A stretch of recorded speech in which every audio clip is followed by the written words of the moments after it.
You're listening to Mammalwatching with Charles Foley and John Hall. You can find other episodes at mammalwatching.com/podcast. Welcome to the Mammalwatching podcast with me, John Hall in New York. And me, Charles Foley in Minneapolis. How are you, John? Charles, I am okay.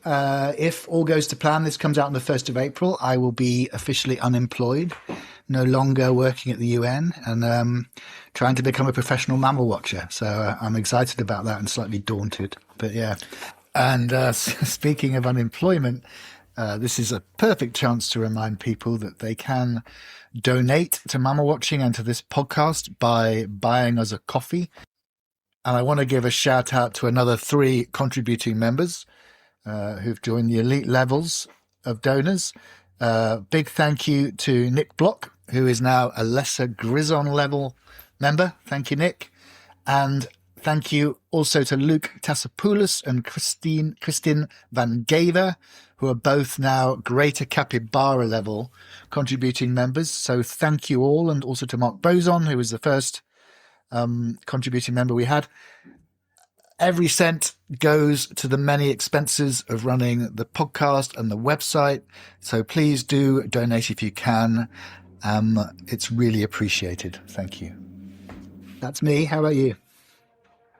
I'm fine, though, John, I should say that you have been a professional mammal watcher for the last 20 years, so I don't suppose anything will change on that front. I'm hoping. The paycheck's going to change. Yeah. Yes, perhaps. However, I know that you just recently got back from a great trip to Guatemala, which was a trip that I was hoping to go on, but unfortunately couldn't make. So how was it? Guatemala was it was really good, Charles, and I'm really sorry you couldn't come. It was something that Jose Gabriel Martinez Fonseca organized, who's been on this podcast. He is one of the greatest field biologists. He's a legend, and as soon as I knew he was organizing it, I was all in. It's one of these new sort of research hybrid mammal watching trips, because Jose's a scientist. And he has friends in Guatemala who are also in the research community who are an NGO there, especially a guy called Luis Trujillo Sosa. And they have got a bunch of species they're working on describing. And so they were very keen to get back into the field and collect DNA and collect more samples of these things. And so Mammal Watching was a way to fund this research. It was a way, of course, for us to see a bunch of really cool new animals in areas that are surprisingly unexplored.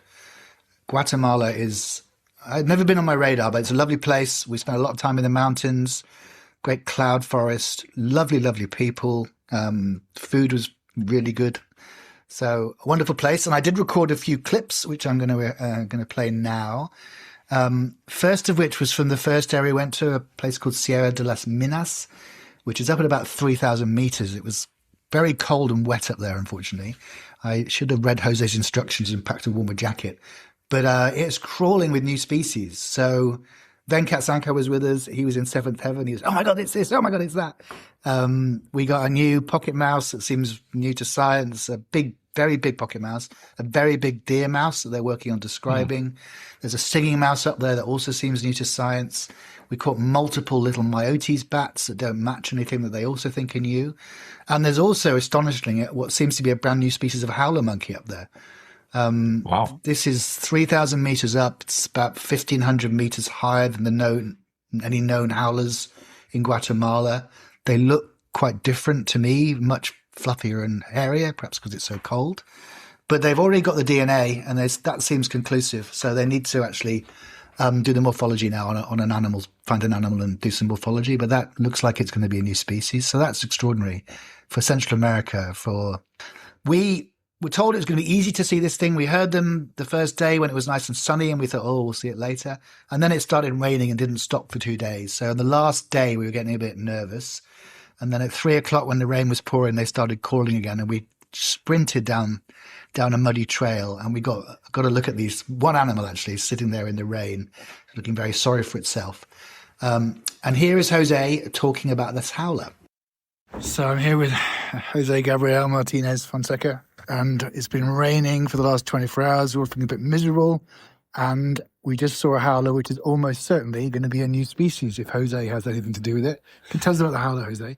Okay, so we are working here in Sierra Las Minas, and basically we came here the first time because the we knew there was a population of black howlers that were over 1,000 meters in elevation, higher than everything else. So once we came here, we wanted to document the species, and we started looking at how different this ones look. Like the hair looks much longer, and the call sounds different than the ones in the lowlands. So a couple of years ago, we started collecting samples, and we are finding a lot of different axes of evidence that is looking like what we have here is a distinct species from everything in the lowlands. And John is here seeing all the different habitat, and it kind of makes sense, right? It's pretty cold here. Nothing like the Yucatan. Nothing. Yeah. And this thing was sitting in a tree looking like a wet gorilla. Big, looked really big. And you've got a great story about how you started to collect samples. You needed some samples of the poop. What happened? Oh, yeah. So my friend Luis from Guatemala and my other friend Luis from Nicaragua came here trying to look for the poop samples to do some DNA work, initial DNA work. So we found a little troop of maybe 5 individuals, and we kind of waited for 20 minutes just wondering when these animals were going to poop, and maybe we could spot it in the ground and see it and collect the sample. But turns out there was another individual we have not seen, was right above Nicaraguan Luis, and all what Luis felt was this yellowish greenish material just hitting his the tip of the hat, and that's sample number 1. That was sample number 1. Yeah, that is absolutely extraordinary to think that you likely have discovered a new species of primate. I mean, it is 2026, and in Central America, which has been so well covered by biologists, that's absolutely remarkable. Isn't it? There's so much to discover still. As you say, incredible. It was a great group of mammal watchers, many of whom have been on this podcast, all seasoned mammal watchers. But we also had a new recruit, a friend of Jose's called Emma Busk, who is she's a field biologist from Oregon. She's also an amazing bat photographer. But she had no idea mammal watching and these sorts of trips existed. So she is, I hope, a big convert, and is also going to start converting all her friends in the Fish and Wildlife Service to come on these trips. So here's Emma talking about what it was like to join us for a week. Okay, so this is the last night of our Guatemala trip. We're in Magdalena Laguna, about 2,600 meters. And I'm here with Emma Busk, who is a biologist with the Bureau of Land Management in Oregon. And Emma is very special because there's a bunch of old mammal watching hacks on this trip, but Emma is new, although she's actually done more mammal watching than most of us put together. But what's it like to come into this group? Yeah, no, I mean, I feel like I came into a very welcoming family. I don't feel like an outsider at all. I feel like a part of, I don't know, I've been mammal watching with you guys for forever when I know I'm very new to the group. So no, I'm really excited, and I've been really anxious for this trip in a good way. And I know I'm going to take forever to process this trip too, because it's been such an incredible time. But yeah, I didn't know that these kind of organized trips were a thing. And I'm excited to go on more and not kind of solo search and find my own mammals. And what have been some of your highlights? I came for the bats, but I also love the rodents. So I think the philostomids, Desmodus rotundus was really cool. So the common vampire bat. Anything in Central America is just completely new to me. And so I told Jose, I think earlier, that I'm probably the easiest person to please on this trip because I haven't seen any Central American species. But yeah, I would say Desmodus rotundus is definitely a highlight, and all of the fruit eating bats, it's all so new. I'm having sensory overload on this trip. Well, that's great to hear, and it's been so good to have you along, and you're a great ambassador for the biological community of the US. I hope you can spread the word. Now there's a whole new demographic we can reach. All these biologists you work with and know, and also the younger people, the women, the cool people. Emma speaks for all of those. So bring your friends along on the next trip. Oh, thank you. Yeah, I hope to be on a trip again with you very soon. So, I hope so too. And finally, like any great mammal trip, this one ended on a real high note. On the very last day, we got permission to visit this lagoon, again in the mountains, that Jose had big hopes for. And he'd heard rumors that the villagers there had been seeing an aquatic mouse from time to time swimming in these little channels into the lagoon. If it's aquatic mouse around there, it means only one thing. It means a Rheomys species, the water mouse.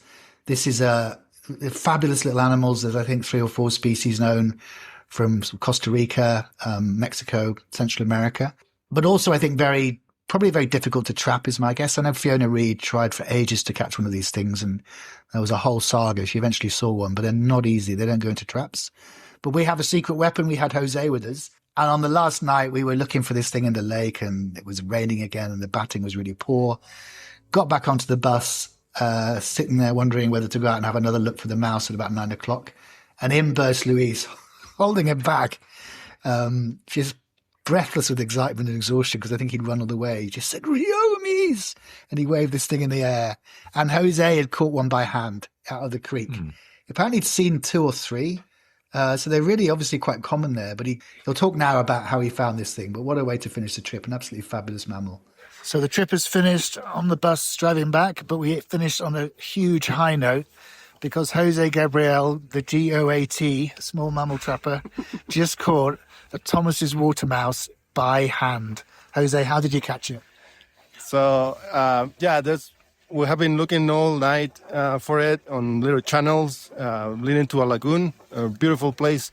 And I first saw one swimming in the middle of one of the streams, and I couldn't reach it, so I was pretty pissed, and because I lost it. It went under a bank and couldn't see it come out.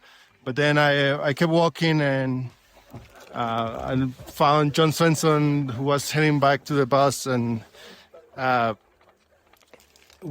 soon as we finished talking, I turned around and I saw this little blade of grass like moving, like shaking, and I just went close to it, and there was a rat, and I swam like underwater. I could see the feet really clearly. But then there was a little bridge, so I lost it again under the bank, and we spent 5-10 minutes looking around.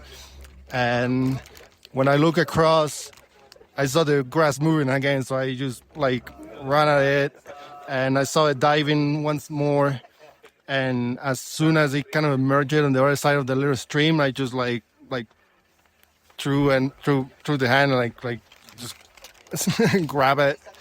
And then Luis was running with the hand net, and I just throw it inside the hand net to make sure it didn't bite me. But yeah, that was it. Yeah, fantastic. This is the man who caught water possums, how he first became famous. He's caught tree rats. He's caught a brand new species of harvest mouse. Probably he catches everything. Jose Gabriel catches small mammals like passengers on a cruise ship catch COVID. He is a legend. Wow. What an incredible experience. What a great trip. Now I'm so bummed that I missed it. I should have known better and like to make other plans. But anyway. It was, you'd have loved it, Charles. We really missed you. And this Rheomys, I should say, also seems to be a new species because the teeth are totally different. So that was a brand new first ever specimen of another new species. The good news is Jose, I think, is going to be doing more of these, Charles. So you will get your chance. I hope not just in Guatemala, but elsewhere. He's got a great network of friends, especially in Latin America, that we can run more of these trips. And I think these sort of hybrid mammal watching research trips where we have a great time, but we also get to fund local researchers and find all this new stuff out. It's the new black, as Carlos would say. This is where it's happening. I think there's a huge potential to do more of this. They're just my favorite trips now. Yeah. And the other part of that is that it then provides the fund that allows the local researchers to go into the field and spend time over there and collect these animals, etc. And so it's a win-win for all sides. Exactly. A win-win-win. Yes. Win-win-win. Indeed. Yeah. So people who've been following the website will have probably heard that there has been some pretty big news that has come out recently in the mammal watching world. which involves mammalwatching.com. And this is the discovery of a Lazarus species of possum in West Papua. So this is a species that's basically come back to life, a species that was known from the fossil record, had never been seen by Westerners, by scientists before, and it was found by us on a trip that was led by Carlos to West Papua. Yay. And you can go back and listen to the podcast on West Papua, but let me just provide a little bit of background on what happened on that trip. So Carlos had taken us to Klalik village, and our goal over there was to try and find the western long-beaked echidna, which we did. And of course, Klalik has now become very well known for that species. But while we were searching for the echidna, one of the villagers walked up to Carlos and said, "Hey, I've caught a squirrel." Now, taxonomically not quite correct. There aren't any actually squirrels in West Papua, but we knew what he meant. And so Carlos took this animal in his hand, and it was this gorgeous, small, black and white creature. And looking at its front hands, the fourth digit on both of its front hands was very elongated. So think of an II. And right away, we said, aha, it's the long-fingered trioc, which is a species of possum which we had been looking for in the Arfak Mountains. So we put the animal on some vegetation, and it sort of somewhat clumsily climbed up vegetation and went on its merry way. And we took lots of pictures of this thing. And when we got back to the village at night, we looked in the field guide, and the strange thing was that there weren't any records for long-fingered triocs in this area. In fact, the long-fingered trioc was supposed to be a montane forest species, and this was definitely lowland forest. So when we got back home, Carlos sent various pictures of this animal to people in the Natural History Museum in Australia. And John, do you want to take over the story from there? Yes. So Tim Flannery and Chris Helgam were the two people I think most closely working on this. Very quickly they got back and said something along the lines of, "Oh my God, this is the pygmy trioc or the pygmy long-fingered possum, whatever you want to call it. This has been lost for 5,000 years, I think. We're writing a paper on this right now. This is incredible. You found one alive." Turns out that they had recently stumbled on a pickled one in a jar in the museum that had been collected in the 1990s, and Ken Applin was involved, who I think has passed away, but he'd seen it and also said, "Hang on, this isn't the regular trout, this is something else." So they kind of knew, I think, that rumors of its death had been greatly exaggerated, but they were working on a paper. They'd never seen pictures and didn't know where it would, maybe didn't even know where it come from. I'm not sure the whole story. So of course this is extremely exciting to me and to us. I was desperate to tell the world, look what we did, but I decided not to, best not to say anything while the researchers were talking about this, and they were going to have their moment when they published it, especially as one's Tim Flannery, who's a complete hero of mine. So the paper, their research note came out. Finally, Carlos is a co-author. They used one of Carlos's pictures in the paper, and it came out in the middle of March, and the story went pretty much viral. There was stuff on the TV in Australia, stuff TV in the US. I saw articles in the New Scientist, The Guardian, all over the place, which covered the possum and a new genus of marsupial they'd rediscovered, another Lazarus species called the toos, which may be a new genus, but it doesn't look as weird as our little possum. So, fabulous this has happened, fabulous we were involved. It's a pity, I have to say, that the media, none of the media around it really mentioned Mammalwatching or Carlos very often. A few times they've described as citizen scientists, And they talked about iNaturalist, but they really should be talking about mammalwatching.com, in my opinion, what you're going to do. I'm happy to see the story out there. And isn't it amazing how that one evening in a forest we visited because of Carlos, and he visited because of his local network of friends who've been driving around on motorbikes the area trying to find out if anyone was seeing this echidna. That one walk in that forest has done so much, both for science and for conservation with what's happened with Clarlic. It just shows, anyone can go out there and do this if they, go somewhere new, try something different, and amazing things can happen. And that's really what happened that night. It was a night to remember. Yeah, it was indeed. And what's interesting is that I sort of keep tabs on sort of trip reports of people going to Clarlic, and actually quite a few people who have been there have actually seen it.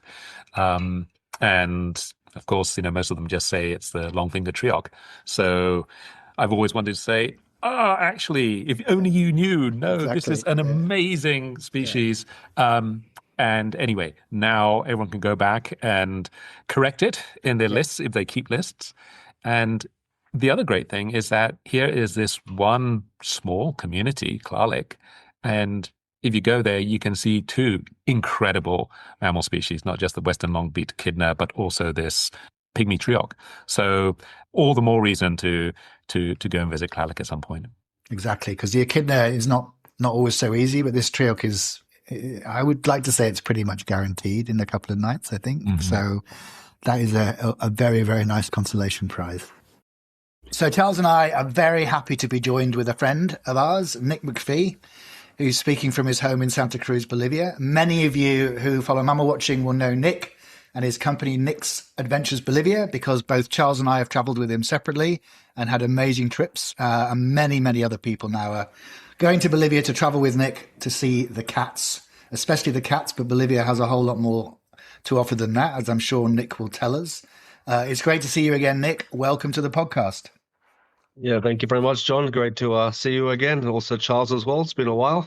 Looking forward to telling everyone about Bolivia and what we do. So good to see you again, Nick. I must admit, I follow your adventures online, and I know you're a fairly prolific poster. So whenever I want a bit of a dose of cat action from South America, you're the one I turn to. So that's great. That's awesome. We'll put a link to your Instagram and your Facebook in the notes for the podcast. Let's start, Nick, by talking about how did you first get interested in wildlife? Basically, I've always had a pretty keen interest in wildlife. Kind of helped because I used to live on the same street as the Australia Zoo, where the late Steve Irwin used to live. So used to have I had pet snakes as a kid. So always had a big interest. Watched loads of documentaries, that type of stuff. But I guess maybe my real interest came when I arrived to Bolivia, and then just researching and just seeing how much wildlife and nature there was. I traveled before, done safaris in Africa, stuff like that before, but I would say my main interest really that got really serious was when I arrived to Bolivia and started traveling in depth, exploring, and just researching some really remote areas. That was probably the big thing, I guess. Mm-hmm. And the thing is, so you haven't always been a wildlife guide. You actually started off in the Australian Army, if I'm right. So how did you actually make that transition from Army person to running Nick's Adventure Tours? Yeah, it's got an interesting story. In the Australian Army as well, we do a lot of bush stuff as well. So there's always you're always seeing snakes and spiders and pretty cool stuff out in the Australian bush as well. But yeah, I did 5 years in the military. And then I also worked over in Afghan for a while, but just doing contract work, which was also interesting. Also got quite interested, learning quite a lot about snow leopards in Afghanistan too. Unfortunately, see a lot of skins for sale, and that kind of got me interested in that. Moved to Bolivia because of my partner. I'd met her during travels, and I moved to Bolivia, and that's kind of where we had the idea after living and traveling in Bolivia for a year to open up my business and do more wildlife-based activities from there. And how did that sort of idea come about? Did you just realize, hey, Bolivia has a huge amount of wildlife, no one really travels over here to see it, and so it's something that we could promote? Basically, when I first came to Bolivia, I spent just a year traveling, and I did like quite a lot of tours. Also, just I went with some other companies exploring, but nothing was really wildlife based. Then I had a couple of people that I met that had farms, and they told me about all the problems that they had with jaguars eating their cows, and that they used to kill them, and like just a lot of problems. And talking with people, and you see like people killing like so much wildlife, like so many snakes. I'd see people killing anacondas, jaguars especially was just driving me crazy. And just seeing like no one really offering anything wildlife based. Everything was culture. It was all the Jesuit missions or Inca ruins or more Andean culture. So there was very little emphasis on anything wildlife in Bolivia. And I kind of got really interested reading a lot of research papers on camera trap studies of jaguars in the Chaco, Grand Chaco, and also the Chicotanía. They're two ecosystems, dry forests that no one really knows about. And I spent a lot of time traveling in the Grand Chaco, and I loved it. Like I had like an obsession, I guess, like learning more about that place.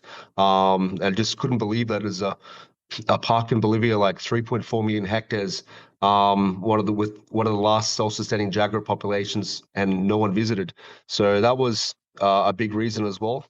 The other reason, I guess, was I did a trip to Mcphee National Park when I first came to Bolivia, and it just blew my mind. Like I had probably the best 12 days of my life. It was just so wild. The main goal was to see a jaguar. Was always a dream. A tapir, giant otters, ocelot. Just saw everything that I wanted to see.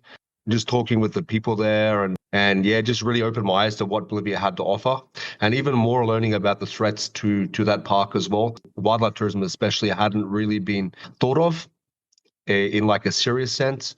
So yeah, that's probably where the concept was for creating Nick's Adventures Bolivia.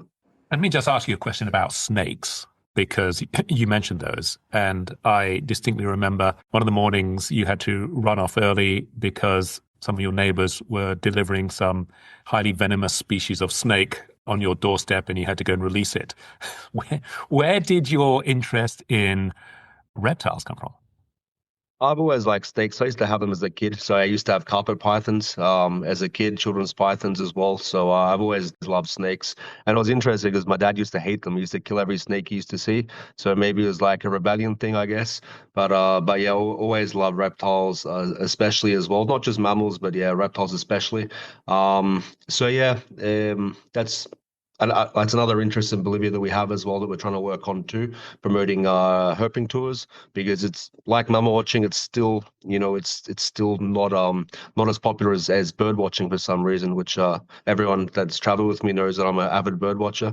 But yeah, so but I guess yeah, it's just something like trying to get people interested or promoting some tourism and also conservation-based methods to help animals that don't really get that much attention as well. Yeah, I mean, I think it's coming through loud and clear, Nick, but I just want to make sure everyone realizes how passionate you are about conservation. It does seem very much that's what drives you. And your business in Bolivia is really trying to protect incredible ecosystems there. And tourism is definitely a way to do that. And it's great you're fighting so hard for that. Charles and I have been to Bolivia. We've been to different parts with you. I don't think we overlapped at all in where we went, if I remember right. But so we know what it's like and we know how great it is. But could you talk to people about the places you visit and what they can expect to see? All right. Yeah. Bolivia is really, it's still, I think, one of the last real true wilderness areas. It's still very non-touristic. I mean, obviously there are parts that are very touristic, but it has incredible ecosystems like Cayenne National Park. It's we have a park here in Bolivia. It's 3.4 million hectares. It's a dry forest. Very few people know about it. It's incredible for jaguars, incredible for puma, ocelots, yacarondis. I've also seen my first giant armadillo there as well. It has the recently discovered Chaco Peccaries, which is endemic to the park. So it's a very interesting place, and we work a lot there. We work in Pando, which is an area where you visited, John. It's one of the best places, I think, in South America for primates. Also for reptiles too. There's been some incredible discoveries there recently. We got a nice anaconda there as well. We had green anaconda. That was awesome. We work also in the Altiplano. So obviously everyone knows we have Salar de Uyuni, which is our most famous attraction.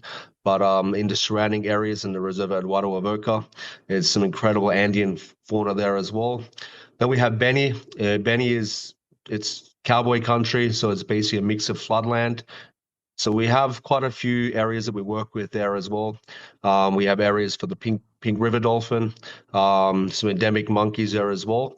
We also work with some cattle ranches on Jaguar conservation projects. So we bring tourism there, and it helps cover the cattle losses because Benny, that region has really big problems with jaguars and cattle predation. It's the number one economic it's the biggest problem that cattle farmers have in that region. So we're trying to work a lot in that area too. There's some other areas that are very unknown as well. We have a place called El Palmar in Chuquisaca, and it's where there's a new population of Andean bears have been discovered. So it's actually a dry forest. It's incredible. We actually have our guide there right now. He's doing another scouting trip out there. He saw a bear yesterday. So we have Andean bears there, amazing for Andean condors. Fantastic.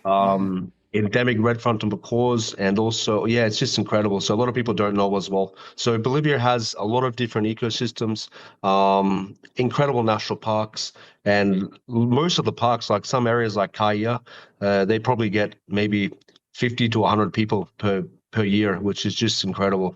There's one more place in Bolivia, which I haven't talked about, is Camp National Park. I think it's probably the greatest park in South America. I was lucky to visit in 2012, and I visited a few more times since. Unbelievable place. Unfortunately, it has its issues with drugs and also access there. But we're hoping the new government now, they're going to start taking the drug trafficking quite seriously. They just arrested one of the biggest narco guys in South America, in Bolivia. He's gone. So we hope that's going to put a big hole in the operations and start opening up some of these more remote areas that no one visits. Wow. And what's Noel Kempf like? Noel Kempf is incredible. Basically, it has Amazon rainforest, has Cerrado. So there's been some big studies for the Maine wolf in that area as well. Bush dogs as well. It has everything. It has 100-kilometer savanna. There's a huge meseta, a tabletop mountain, basically, and I believe it's from the Lost World. They've named the place like this as well. Absolutely incredible place. I think there's going to be a lot of new discoveries inside the park. True proper wilderness area, and maybe there's less than 20 people per year visit this place. So I think there is just unbelievable sightings waiting to be discovered there in that park. Sounds like a place, Charles, we need to target for one of our Let's Find a New Species trip. It's just because he mentioned the word bush dog, John. That's threw the bed out there. Absolutely. That's it. I can see you start drooling the moment you mentioned that. Below, mate. Sorry. You know me too well. Nick, so a few years back, I went on a trip to Bolivia with various friends, and we did, I think, what was probably a fairly standard trip for your clients. We went to the Chaco Peccaries, which, as you said, is absolutely amazing because there's simply no one in there, and it is pure wilderness. And we did see amazing things. In fact, we even got a paper out of it because we had the puma following a tapir, using it as a stalking horse. And then the other place that we went was Jaguar land. And I don't think I've ever been to a safari location quite like it, because it is a working farm, and something like, is it 2/3 of it is farmland, and the rest is protected? Is that correct? Yeah, 2/3 of it's soya, but there's still quite a bit of forest left on the property. So still quite a bit. There's some places that they can't touch. Yeah. Right. So this place has a really high density of jaguars, and you drive along through the soy areas, etc., and in sort of mix of native vegetation and altar vegetation, and you see astonishing amounts of wildlife over there. And to me, it sounds like a really interesting way of bringing tourism to businesses and basically offering an additional source of income to these ranches. How did that come about? How did you actually develop that relationship with that ranch? Yeah, well, we have other projects that are quite similar, but it's more with cattle farmers. But so we work with quite a few cattle farms in Bolivia. So the concept was always to work with big properties, just teach them, that they could even replicate what other countries do. Like in Brazil, quite a lot of agricultural companies also work in tourism too, especially in the Pantanal regions. So we've seen the same potential in quite a few properties in Bolivia. We were lucky. We discovered this property. We did a couple of scouting trips and saw just unbelievable amount of wildlife as well. And yeah, basically just spoke with the management and said like, this is what we want to do, and they were quite interested. Last year, with a rescue of 27 dolphins that were trapped on the property as well, which was a big thing. It's one of the biggest rescues of Bolivian pink dolphin. So tourism also helps fund that. We provided workers, we provided a vehicle, and also some other logistical support as well. Yeah, it's just another way that we're trying to teach people that you don't just have to clear all the forest, and that there are other economic benefits to be made. It's quite good because now we have other landowners contacting us that want to work with us. And this is always the goal, to teach landowners that the wildlife on their property isn't just for people to shoot, because Bolivia has a really big hunting culture. We want people to appreciate the wildlife, and when the more and more videos come out of wildlife in agriculture regions, we really hope that people start becoming proud of what they have, and then maybe other properties will start doing the same. That's always the goal, you know. Yeah. Well, I think it's absolutely great. I was really sort of blown away by just how much wildlife there was on the farm, and the fact that it obviously is not being shot. So yeah, it's a fascinating place, and the whole concept, I think, is just excellent. Yeah, it's good. And even for example, like as we go back to snakes, I know a lot of people hate snakes, but we've even convinced like a lot of the local guys not to kill snakes. I mean, before you'd see them, maybe if they see a rattlesnake, they'll probably kill it. But anacondas, boas, some of the smaller snakes like the yellow-bellied leafus, like normally the people would kill them, but now they don't. And they even take pictures and send us, hey, we saw an anaconda crossing the road, you know. And so it was nice to see that they don't actually kill them, you know. I think there is maybe some small hunting still going on with some of the local workers, but it's been through management. We've cut it down probably 95%, which is a good thing. Yeah, we do our best to change the culture and to get hunting controlled, because one of the biggest issues we have in Bolivia is that when the agricultural lands become fragmented, it's much easier for the locals to hunt, and they just wipe out the animals so quickly. We're really trying to emphasize that if the management stops the hunting on the properties, then brings benefits to everyone. So yeah, it's a great example of tourism impacting conservation, frankly. You're changing things, you know, one farmer at a time, one farm worker at a time for the grassroots. It's it's an inspiring story, and it's a model, I'm sure, for other countries as well. Yeah, it's hard work, but yeah, we do our best. Yeah. So you have quite a range of different areas where you run tours in Bolivia. Are there any new parts of the country where you'd like to start taking tours and open them up for your clients? Yeah, 100%. As I previously mentioned, Old Kempf is a big one. We're really hoping that gets opened up. It gets like permission to be able to work there again. There's also another area that we're working on in Beni, Bolivia, where we believe we can get regular sightings of the Pantanal cat. So we had a group last year. They got a really good sighting of the cat. I went back again and I saw it again. I couldn't get footage. It's a long story. So I lost a little bit of hair as well. But yeah, I didn't get any footage of it, but I got a very clear sighting of it. So we're going to go back to that region and see if we can get more footage of that cat, which will be very interesting. We also just had our guide visit the remote area near Chile for Andean cats. They didn't see it, but they found a lot of evidence of the cat there. So Really? We're trying to open up Andean cat tourism in Bolivia, which I think it'll happen probably by this year. I will go out as well and start searching. And that's probably the main areas at the moment that I'm looking at. And also maybe more of Pando, because I haven't really explored it so much. But they're probably the top regions. Pando is an Amazonian region. There are a lot of camera trap footage of the short-eared dogs there. So maybe we could get that after a while. And then you never know what you can discover in that region, because it's so unexplored. There's just no tourism. There's only really Brazil nut harvesting. That's really it, and cattle farming. So that's a very, very promising region. So they're probably the top areas I'm looking at working in the future. Right. Yes, I remember spending 3 months in the Pando back in 1987, and it was truly the Wild West back then. So I suspect it probably hasn't changed much. Bolivia must be the sort of carnivore capital of Latin America. Just that list of species that you've rattled off.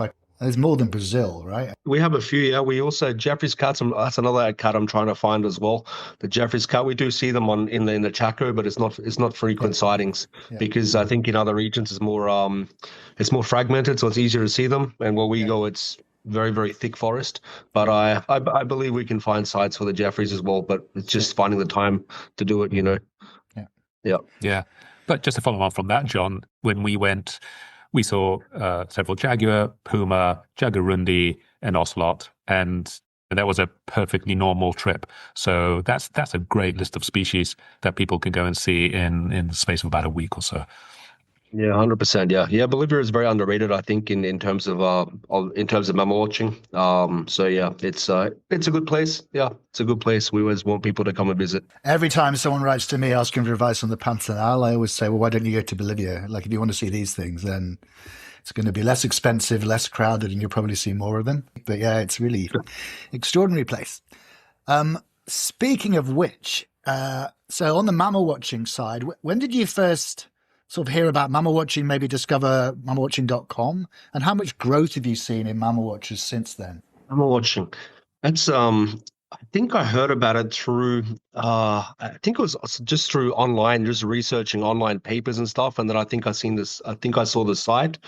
It's grown a lot, honestly, because I think through mammal watching, I've been kind of introduced to some relatively big companies like Royal Safaris. They're regular now. They come to Bolivia quite frequently.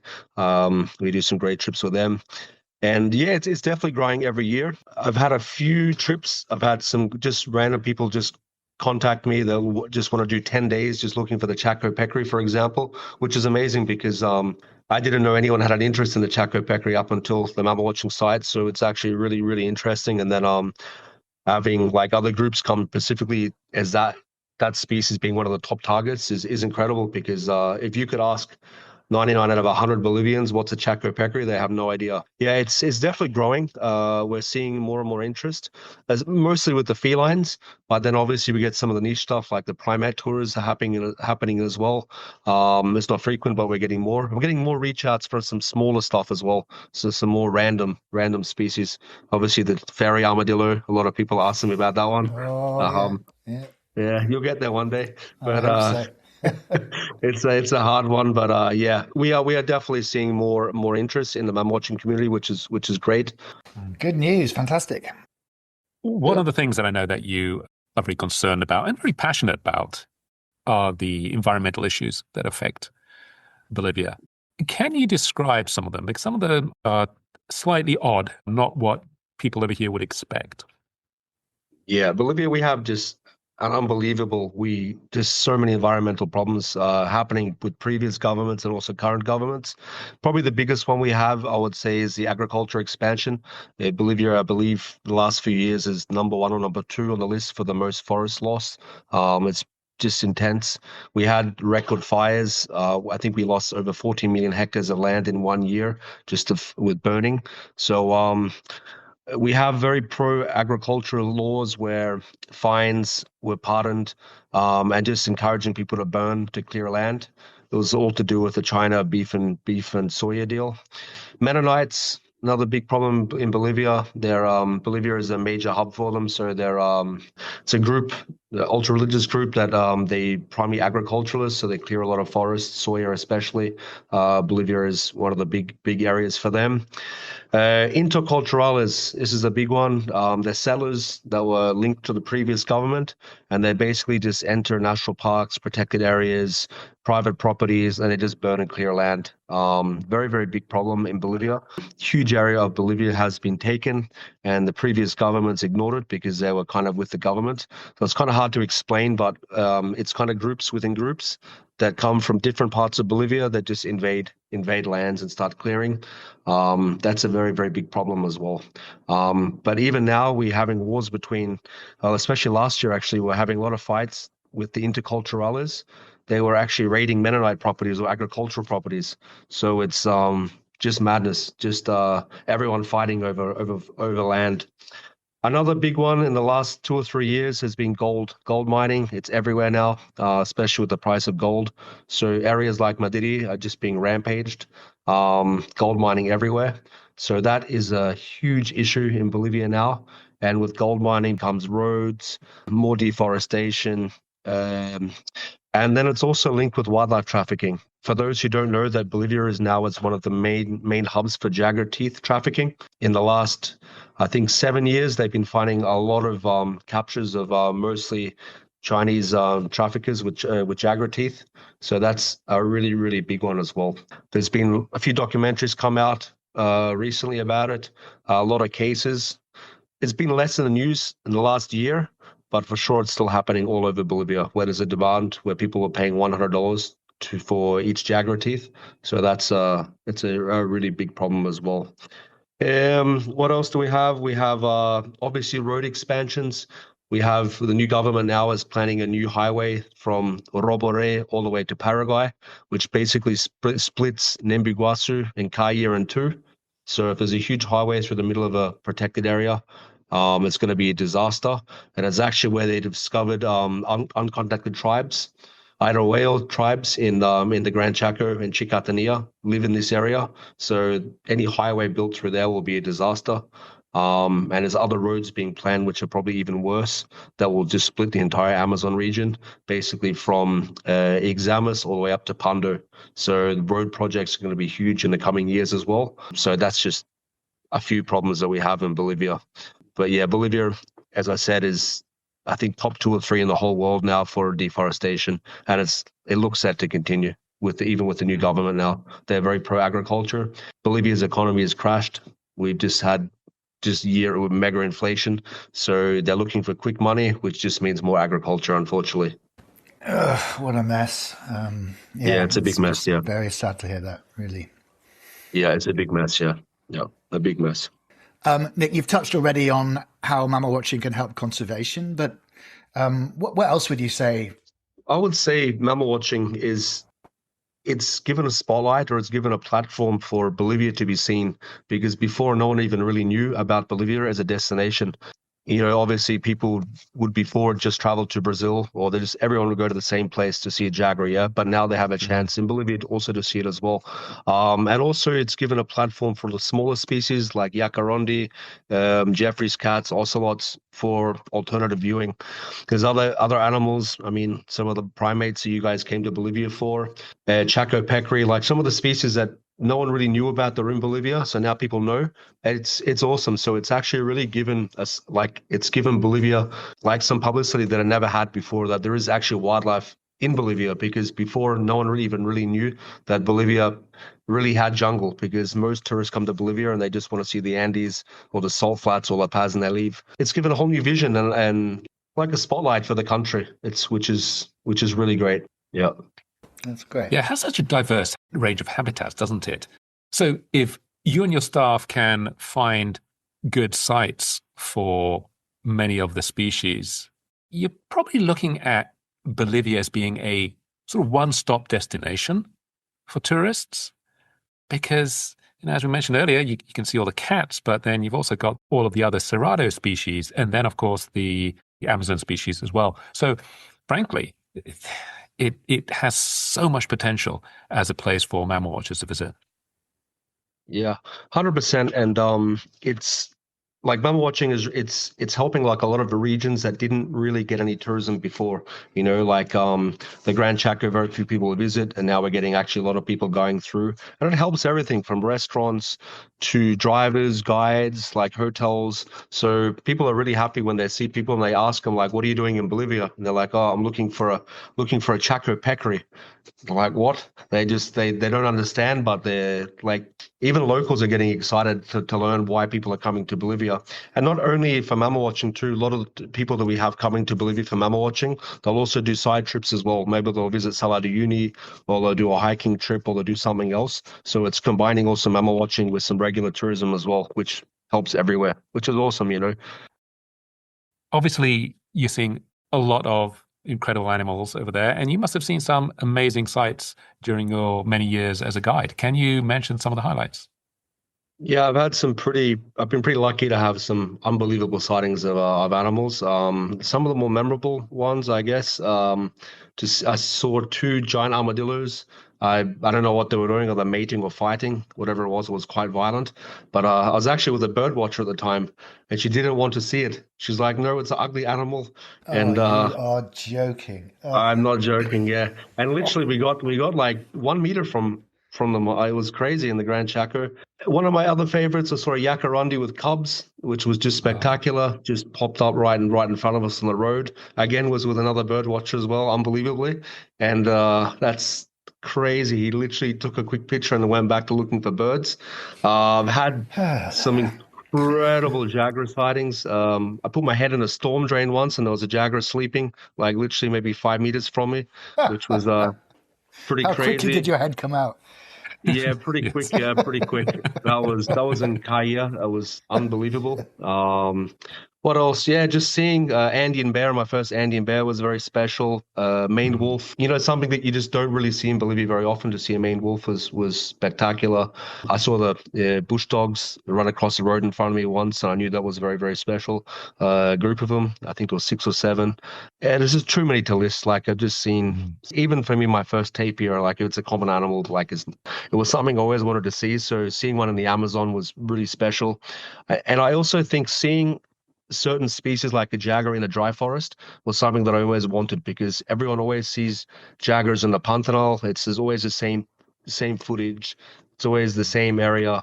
And it was something I always wanted to experience, and to see a jaguar in a dry forest was just incredible. And I've had a lot of tourists also, or travelers, mammal watchers, say the same, that they want to have a different experience, like a different type of sighting. Jaguars on foot, you can't beat it. Like it's just completely wild. So yeah, that's some of the top ones I've had. Yeah, I completely agree. The first jaguar I saw, you showed me, and we basically walked up to within about 40 meters of it and started stalking us, and it was an absolutely fantastic experience. So we'll always remember that.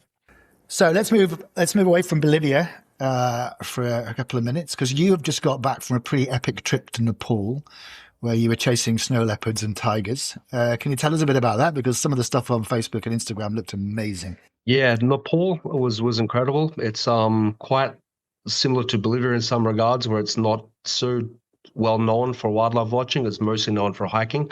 But I went with Tashigal. He's quite a world-renowned guide for snow leopards, and I wanted to go there because it's no crowds. Obviously, maybe a little bit harder to see the snow leopards, and I knew that was always going to be the case, but it was a great experience.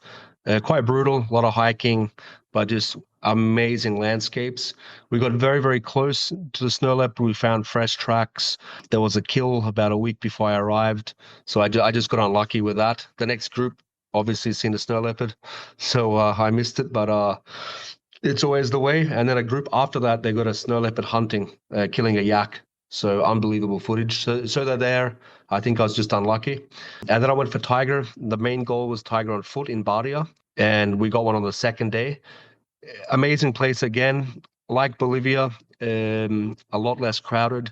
And the local people there are really trying to work to promote conservation of the tiger, because there are a lot of wildlife conflicts and human conflicts. The guide, who also owned a small hotel there, he had half of his hotel destroyed by an elephant. So there's a lot of human and wildlife conflicts in Nepal, which is one of the reasons why I visited, to help support them, and also to visit someone that's not so well known, because everyone goes to India for tiger and for snow leopards. So I think helping countries that are not so well known is a big part of mammal watching too. I think it's not just about getting the perfect picture. It's about having an experience, trying new areas, and helping conservation. I think that's super important. I didn't get the snow leopard sighting that I wanted. I didn't get one, but it's life, and I'll be back. So I'll get one. I'm sure you will. Yeah. Yes. And I seem to recall you having a highly circuitous route back to Bolivia because of the whole Iran war issue. Yeah, it's a long story. Long and expensive. Thank you, Trump. So obviously over the years, you've met some interesting clients and had some interesting things happen to you. Do you want to tell our listeners about one or two of the funny things that have happened on your trips? Ooh, I've had some very interesting clients. I guess some of the funniest stories I've had maybe the best one I had was probably a Russian lady that for some reason every like 10 minutes she'd stop and then start peeing in front of us, like just peeing on the road. And we asked her like, what are you doing? And she's like, I used to live with an indigenous tribe and they told me that peeing attracts jaguars. So it was like, okay. Anyway, so it didn't attract jaguars, but at nighttime we did see a jaguar. And before the tour started, she asked me for a bottle of Sangani, which it's a Bolivian spirit. It's very strong, like vodka. Anyways, I left her for about half an hour, and then literally, I thought I was talking to Ivan Drago / Rocky. She drank the whole bottle in 30 minutes. Wow. It got quite messy, and there were some local workers in the area, so I had to take her for a drive to get them away from her and her away from them. We saw a tapir. She fell out of the car. So yeah, we actually named the Jaguar after her. It's called Sangani. So that was one of the more interesting ones. I got another one for Martin Royal. Sorry, Martin, but Australian English guys will always have a rivalry, and he missed a greater Grisson.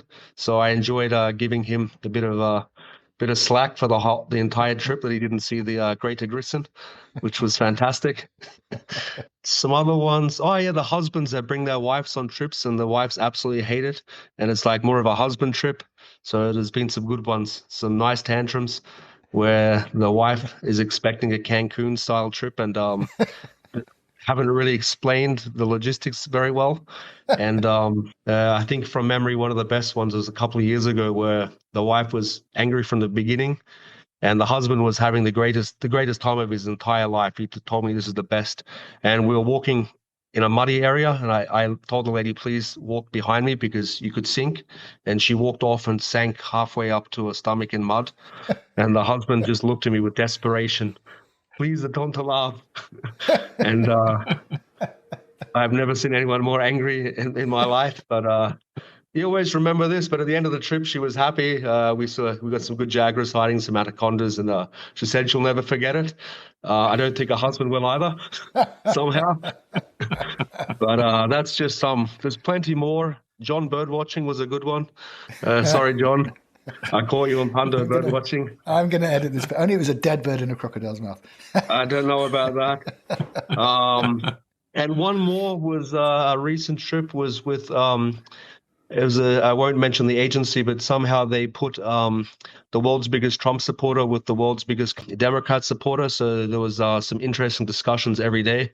It was quite interesting having to separate them and not have them kill each other on a daily basis. But getting back to that trip, the guy, he literally told us he didn't want us to see any animals. He was a little bit bitter like that. And we went out for a drive, and in one day we saw five species of cats in one day. So I was quite happy. And on the way back, I asked the group, please don't rub it in. But of course, the second that we got back, the lady's like, 5 cats. And yeah, it was quite an interesting dinner as well with that. So it was always. Hold on. So the client who didn't want to see the animals, he wanted to stay in camp, did he? And he stayed in camp. Is that what happened? No. Because we had 2 different vehicles. So he was like, he literally told us, our car, I hope you see nothing. And I told him, you jinxed yourself because now we're going to see everything. And literally within the first half an hour, I think we had a puma walk across the road. I'm like, this is going to be a great day. And it turned out to be just incredible. And they drove for like 14 hours and saw absolutely nothing. So it was, I loved it. Like, to be fair, I loved it. Like, it was, it's karma, you shouldn't have said anything. That's right. It is, absolutely. Yeah. Okay, so we have to know, was it the Republican or the Democrat who didn't want people to see things? It was the Republican, yeah. It was a Republican Brexit guy, yeah. He was actually quite decent guy. He had good humor as well. So and on the same trip, he actually he thought he was drinking water in San Jose de Quitos, and he actually drank a whole cup of vinegar. That was also quite funny as well. A lot of stories from that guy, yeah. Yeah. Nick, before we wrap up, anything else you'd like to mention? No, not much. Just again, like to thank Mammalwatching community also for visiting Bolivia, and just for people to explore new areas, yeah, because it's super important. if people just if everyone visits the same place and conservation, the money, it doesn't spread, and it's something I think the Mammal Watch community has really, especially the page is really driven, that people now have alternatives to visit other countries and other areas, which I think is super, super important. Yeah. I love hearing that. I mean, that's what the site is all about. And it's people like you who make it happen. And anything we can do to support that is music to my ears. Nick, what a great conversation. It's been great to see you again. I think your life story of someone who started, living next door to Steve Irwin and then fighting for the Australian Army and now fighting for the wildlife of Bolivia and conservation is it's a really great tale. You've talked about your role as a sort of champion of conservation, as a diplomat between warring political parties on trips, and as a marriage guidance counselor. So you're a man of many talents. But I guess, most importantly, you've talked about all the good you're doing in Bolivia. And you've also talked about like many of the horror stories of what that country's environment is facing at the moment. So that's two reasons, I think, for anyone listening who's not thought about going to Bolivia to really think about a trip with Nick, is that now is the time. It's an incredible country.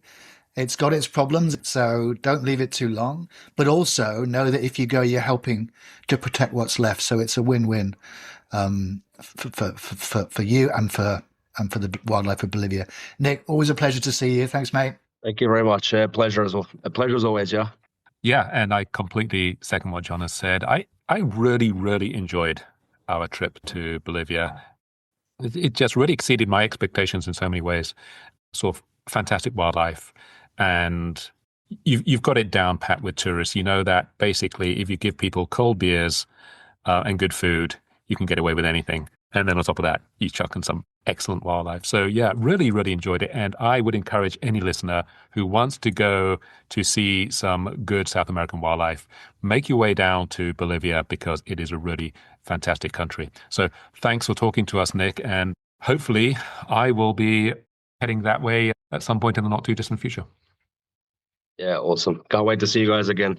Thanks, Nick. I'm also, I should say, extremely impressed that you've spoken for 50 minutes without swearing once. Yeah, I know. I had to bite the tongue. And there's no coca either. No coca. Oh, wow. Good change, man. I had the beep button ready, Nick, but it's not needed. All right. See you soon. Thanks. Bye. Cheers. Bye. Cheers, guys. Thank you so much. Cheers, guys. You've been listening to Mammalwatching with Charles Foley and John Hall. You can find other episodes at mammalwatching.com/podcast.